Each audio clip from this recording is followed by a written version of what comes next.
ಇಲ್ಲದ ಹೆಸರು ಇವತ್ತು ಇದ್ದಕ್ಕಿದ್ದ ಹಾಗೆ ರಿಪಬ್ಲಿಕ್ ಕನ್ನಡಕ್ಕೆ ತಾವು ಕೊಟ್ಟ ಎಕ್ಸ್ಕ್ಲೂಸಿವ್ ಸಂದರ್ಶನದ ಮೂಲಕ ಹೊರಬಂತು. ಸಸಿಕಾಂತ್ ಸೆಂಥಿಲ್ ಈ ಇಡೀ ಷಡ್ಯಂತರದ ಮಾಸ್ಟರ್ ಮೈಂಡೇ ಅವರು ಅಂತ ಹೇಳಿದ್ರಿ ಜನಾರ್ದನ್ ರೆಡ್ಡಿ ಸರ್. ಯಾಕೆ ಹೀಗೆ ಹೇಳಿದ್ರಿ? ಹೀಗೆ ಹೇಳಿಕೆ ಕೊಡ್ಲಿಕ್ಕೆ ಮುಂಚೆ ನಿಮ್ಮ ಬಳಿಯಲ್ಲಿ ಇರ್ತಕ್ಕಂಥ ಆಧಾರಗಳು ಏನು?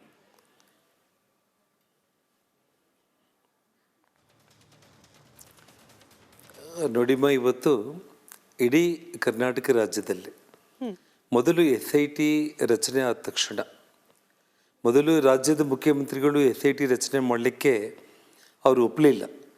ಸ್ಥಳೀಯ ಪೊಲೀಸರೇ ಇದನ್ನು ತನಿಖೆ ಮಾಡ್ತಾರೆ ಅಂತ ಹೇಳಿದರು. ಇದ್ದಕ್ಕಿದ್ದಂಗೆ ಅವ್ರ ಮೇಲೆ ಏನು ಒತ್ತಡ ಬಂತೋ ಗೊತ್ತಿಲ್ಲ, ಅವರು SIT ರಚನೆಯನ್ನು ಮಾಡಿದರು.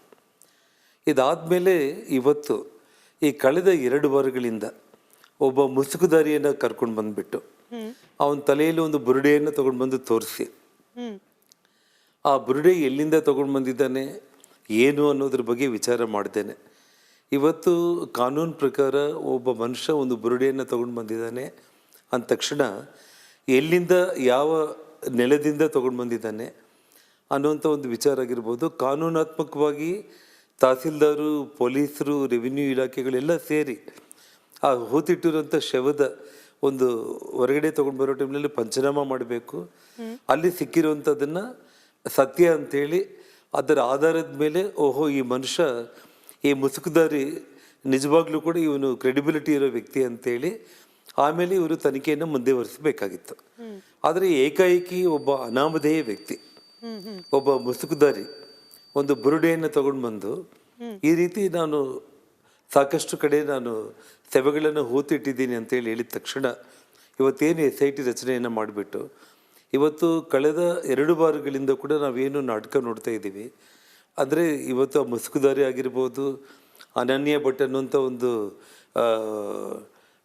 ಯಾರು ಕನಸಲ್ಲಿ ಕೂಡ ಊಹಿಸ್ಕೊಳ್ಳದೇ ಇರೋಂಥ ವ್ಯಕ್ತಿ ಬಗ್ಗೆನೇ ಗೊತ್ತಿಲ್ಲದಿರೋಂಥ ಒಬ್ಬ ಸುಜಾತ ಭಟ್ ಅನ್ನುವಂಥವರು ಇನ್ನೊಂದು ಸತ್ತೋಗಿರೋರಂಥ ಫೋಟೋ ತೊಗೊಂಡು ಬಂದು, ಅಂದರೆ ಇಲ್ಲಿ ಏನಾಗಿದೆ ಅಂದರೆ ನಿಮಗೊಂದು ವಿಷಯ ಸ್ಪಷ್ಟವಾಗಿ ಹೇಳ್ತೀನಿ.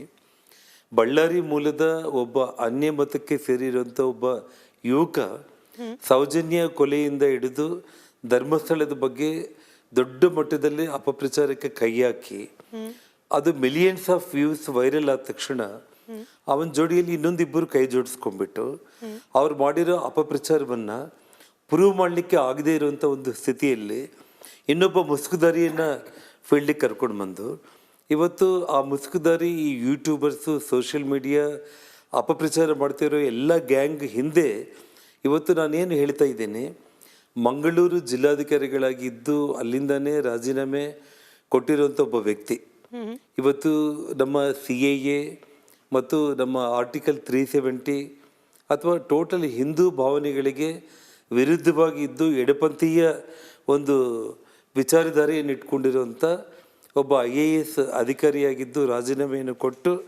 ತಮಿಳುನಾಡಲ್ಲಿ ಇವತ್ತು ಕಾಂಗ್ರೆಸ್ ಪಕ್ಷದಿಂದ DMK ಅಲಯನ್ಸ್, ಅಂದರೆ DMK ಅಂದರೆ ಸನಾತನ ಧರ್ಮ ಮತ್ತು ದೇವರೇ ಇಲ್ಲ ಅನ್ನುವಂಥ ಒಂದು ಪಕ್ಷದ ಜೊತೆ ಕೈ ಜೋಡಿಸಿ ಪಾರ್ಲಿಮೆಂಟ್ ಮೆಂಬರ್ ಆಗಿರುವಂಥ ಶಶಿಕಾಂತ್ ಸೆಂಥಿಲ್ ಇವತ್ತೇನಿದ್ದಾರೆ ಅವರೇ ಇದರ ಮಾಸ್ಟರ್ ಮೈಂಡ್.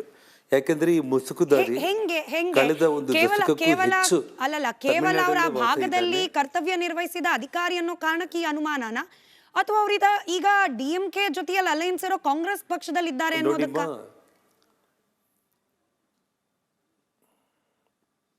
ನೋಡಿಮ್ಮ, ನಾನು ಒಂದು ವಿಷಯ ಹೇಳ್ತೀನಿ. ನಾನು ವೈಯಕ್ತಿಕವಾಗಿ ಇವತ್ತು ಕೂಡ ನಾನು ಯಾವ ಒಬ್ಬರ ಮೇಲೆ ಕೂಡ ಒಂದು ಆರೋಪ ಮಾಡುವಂಥ ಸಂದರ್ಭದಲ್ಲಿ ಇವತ್ತು ಎಲ್ಲೋ ತಮಿಳ್ನಾಡಲ್ಲಿರುವಂಥ ಶಶಿಕಾಂತ್ ಸೆಂಥಿಲ್ ಮೇಲೆ ಇವತ್ತು ನಾವು ಈ ವಿಚಾರ ಅವನೇ ಮಾಸ್ಟರ್ ಮೈಂಡ್ ಅಂತೇಳಿ ಹೇಳಬೇಕು ಅಂತಂದರೆ 100ಕ್ಕೆ 100 ನನ್ನ ಹತ್ರ ಆ ರಾಜ್ಯಕ್ಕೆ ಸಂಬಂಧಪಟ್ಟ ವ್ಯಕ್ತಿಗಳು, ಒಳ್ಳೆಯ ಸಂಬಂಧಗಳಿರುವಂಥದ್ದು ಮತ್ತು ನಮ್ಮ ರಾಜ್ಯದಲ್ಲಿ ಸಾಕಷ್ಟು ಅಧಿಕಾರಿಗಳು ಸಾಕಷ್ಟು ರಿಲಯಬಲ್ ಇನ್ಫಾರ್ಮೇಷನ್ನ ತಗೊಂಡು ಎಲ್ಲ ಸೋರ್ಸಿಂದ ಕೂಡ ನಾನು ತಗೊಂಡೆ.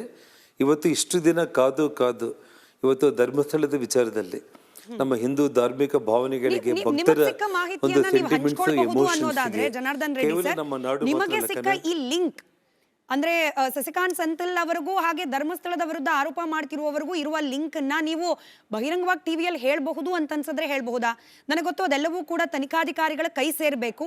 So I am not forcing you, I am requesting you. ಆದ್ರೆ ಸಾಧ್ಯ ಆದ್ರೆ ಹೆಂಗ್ ಲಿಂಕ್ ಇದೆ, ಯಾರಿಗ್ ಲಿಂಕ್ ಇದೆ, ಇದನ್ನ ಹೇಳ್ಬೋದಾ? ಒಂದು ವಿಷಯ ಈಗಾಗಲೇ ನಾನು ಒಂದು ವಿಷಯ ಸ್ಪಷ್ಟವಾಗಿ ಹೇಳಿದ್ದೀನಿ. ನಾನು ಬೆಳಿಗ್ಗೆ ತಮ್ಮ ರಿಪೋರ್ಟರ್ ಬಂದಾಗಲೂ ಕೂಡ ಈ ಪ್ರಶ್ನೆ ಕೇಳಿದಾಗ ಕೂಡ ನಾನು ಸರ್ಕಾರವನ್ನು ಸನ್ಮಾನ್ಯ ಸಿದ್ದರಾಮಯ್ಯ ಅವರಲ್ಲಿ ಮತ್ತು ಈ ರಾಜ್ಯದ ಉಪಮುಖ್ಯಮಂತ್ರಿಗಳಾದ DK ಶಿವಕುಮಾರ್ ಅವರು ಸ್ಪಷ್ಟವಾಗಿ ಇದೊಂದು ಷಡ್ಯಂತ್ರ ಅಂತೇಳಿ ಅರ್ಥ ಆಗಿಬಿಟ್ಟು ಇದು ಷಡ್ಯಂತ್ರನೇ ಅಂತೇಳಿ ಎಲ್ಲ ಮಾಧ್ಯಮಗಳ ಮುಂದೆ ಉಪಮುಖ್ಯಮಂತ್ರಿಗಳೇ ಹೇಳಿದ್ದಾರೆ. ಸರಿ, ಹಾಗಾಗಿ ನಾನು ಇವತ್ತು ಆ ಷಡ್ಯಂತ್ರಕ್ಕೆ ಪೂರಕವಾಗಿ ನನಗೆ ಇವತ್ತು ತಿಳಿದಿರುವಂಥ ವೆರಿ ರಿಲಯಬಲ್ ಇನ್ಫಾರ್ಮೇಷನ್ನು, ಇದು ಸಣ್ಣ ಪುಟ್ಟ ಗಾಳಿಯಲ್ಲಿ ಗುಂಡನ್ನು ಹೊಡೆಯುವಂಥ ಇನ್ಫಾರ್ಮೇಷನ್ ಅಲ್ಲ, ವೆರಿ ರಿಲಯಬಲ್ ಇನ್ಫಾರ್ಮೇಷನ್ನು. ಎಲ್ಲ ಸೋರ್ಸಸ್ ಇಂದ ನನಗೇನು ಮಾಹಿತಿ ಬಂದಿದ್ದೇನೋ ನಮ್ಮ ಜೊತೆಯಲ್ಲಿ ಹೈಕೋರ್ಟ್ನ ವಕೀಲರಾದ ಸೂರ್ಯ ಮುಕುಂದ್ ಅವರಿದ್ದಾರೆ. ಸಿಟ್ಟಿಂಗ್ ಸುಪ್ರೀಂ ಕೋರ್ಟ್ ಜಡ್ಜ್ ಅವರಿಗೆ ಒಂದು ಅನುಮಾನ ಇದೆ, ಅದನ್ನ ನಿಮ್ಮ ಹತ್ರ ಕೇಳಬೇಕು ಅಂತಿದ್ದಾರೆ. ನಾನು ತಮ್ಮ ಜೊತೆಯಲ್ಲಿ ಮಾತಾಡ್ತಾ ಇದ್ದೇನೆ, ಒಂದು ಸೆಕೆಂಡ್ ನಾನು ನಿಮಗೆ ಹೇಳೋದನ್ನ ಕೇಳಿ. ನಾನು ಹೇಳ್ತಾ ಇರುವಂಥದ್ದು ನಿಮಗೆ ಈ ರಾಜ್ಯದ ಮುಖ್ಯಮಂತ್ರಿಗಳಲ್ಲಿ ನಾನು ಇಷ್ಟೇ ಮನವಿ ಮಾಡ್ಕೊಳ್ತಾ ಇದ್ದೇನೆ. ಇನ್ನೊಂದು 3-4 ತಿಂಗಳಲ್ಲಿ ಕರ್ನಾಟಕ ರಾಜ್ಯದ ಇತಿಹಾಸದಲ್ಲಿ ಅತಿ ಹೆಚ್ಚು ಕಾಲ ಮುಖ್ಯಮಂತ್ರಿಯಾಗಿದ್ದ ದೇವರಾಜ್ ಅರಸು ಅವರ ರೆಕಾರ್ಡನ್ನು ಬ್ರೇಕ್ ಮಾಡೋ ಹಂತಕ್ಕೆ ಸನ್ಮಾನ್ಯ ಸಿದ್ದರಾಮಯ್ಯ ಅವರು ರೀಚ್ ಆಗಿದ್ದಾರೆ. ಅಂದರೆ ಇತಿಹಾಸ ಪುಟದಲ್ಲಿ ಸೇರ್ತಾ ಇದ್ದಾರೆ ನಮ್ಮ ರಾಜ್ಯದಲ್ಲಿ.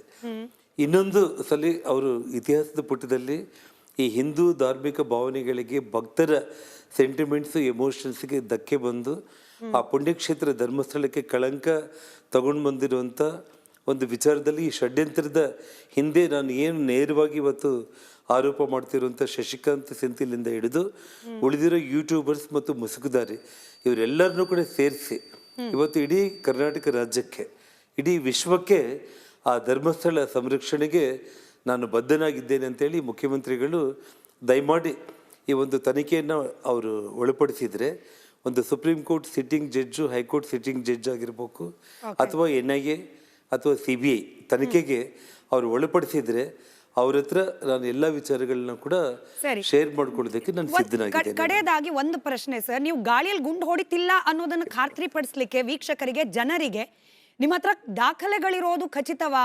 ಯಾಕಂದ್ರೆ ಬಂದ್ರಿ, ಅಲಿಗೇಷನ್ ಮಾಡಿದ್ರಿ, ಹೋದ್ರಿ ಅನ್ನೋ ರೀತಿಯಲ್ಲ ಆಗಬಾರ್ದು. ನೋಡಿ ಹಾಗೇನಿಲ್ಲ, ನಾಳೆನೇ ಅವರು ವಿಚಾರಕ್ಕೆ ಇವತ್ತು ಈ ಒಂದು ವಿಷಯದಲ್ಲಿ ವಿಚಾರಣೆಗೆ ಉನ್ನತ ಮಟ್ಟದ ತನಿಖೆಯನ್ನು ಸನ್ಮಾನ್ಯ ರಾಜ್ಯದ ಮುಖ್ಯಮಂತ್ರಿಗಳು ಅವರು ಅನೌನ್ಸ್ ಮಾಡಲಿ. ಆ ಕ್ಷಣದಿಂದ ನಾನು ಎಲ್ಲ ಸತ್ಯಾಸತ್ಯತೆಗಳನ್ನು, ಎಲ್ಲ ಒಂದು ಹಾಗಾದ್ರೆ ತಮಿಳುನಾಡಿನ ರಾಜಕೀಯಕ್ಕೂ ಹಾಗೆ ನಮ್ಮ ಧರ್ಮಸ್ಥಳದ ವಿರುದ್ಧದ ಷಡ್ಯಂತ್ರಕ್ಕೂ ಲಿಂಕ್ ಇದೆ ಸರ್. ಅವ್ರಿಗೆ ನನ್ನ ಧ್ವನಿ ಮಾತ್ರ ತಲುಪೋದು, ಹಂಗಾಗಿ ನೀವು 100ಕ್ಕೆ 100 ಲಿಂಕ್ ಇದೆ ಅಮ್ಮ. Right sir. ನಾನು ಗುಣನ ಥ್ಯಾಂಕ್ ಯು ಮಾ, ಧನ್ಯವಾದಗಳು. ನಾನು ಅಸೆಂಬ್ಲಿಯಲ್ಲಿ ಒಂದು ಚರ್ಚೆ ಇದೆ, ನಾನು ನಿಮಗೋಸ್ಕರ ಬಂದಿದ್ದೀನಿ. ನಾನು ಥ್ಯಾಂಕ್ ಯು ಮಾ, ಥ್ಯಾಂಕ್ ಯು. Right sir. ಬಹುಶಃ ಅವ್ರು ಅದನ್ನ ಹೇಳಿದ್ರು, ಹೇಳುವಾಗ